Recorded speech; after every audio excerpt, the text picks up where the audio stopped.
ইন্নামা ইয়াতাকাব্বালুল্লাহু মিনাল মুত্তাকিন, আল্লাহ সুবহানাহু ওয়া তাআলা শুধুমাত্র মুত্তাকিদেরটাই কবুল করে থাকেন।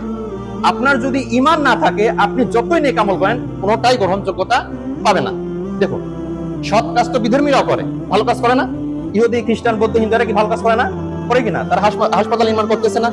অসুস্থ রোগী তাদের বিনামূল্যে চিকিৎসা করতেছে না? করতেছে কিনা? যে তাদেরটা কবুল হচ্ছে না কেন, আর আপনারটা কেন কবুল হবে? শুধু মুসলিম ঘরে জন্মগ্রহণ করেছেন তাই নয়। মুসলিম ঘরে জন্মগ্রহণ করে মুসলমান হওয়া যায় না ভাই, এই বিষয়ে আমি অনেকবার আলোচনা করেছি। কারণ শুরুতে আমি একটা কথা বলেছিলাম।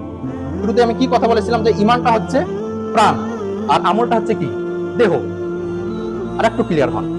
পূর্বে বলেছিলাম, আবারও বলি, ইমানটা হচ্ছে কি ভাই? প্রাণ। ভালো করে বলছেন, ইমানটা কি? প্রাণ। আর আমলটা কি? দেহ। এখন প্রাণহীন দেহের কোনো দাম আছে কিনা? প্রাণহীন দেহের কোনো দাম আছে? প্রাণহীন দেহ, এটা কোনো দাম আছে? ইমানহীন আমলের কোনো দাম নাই।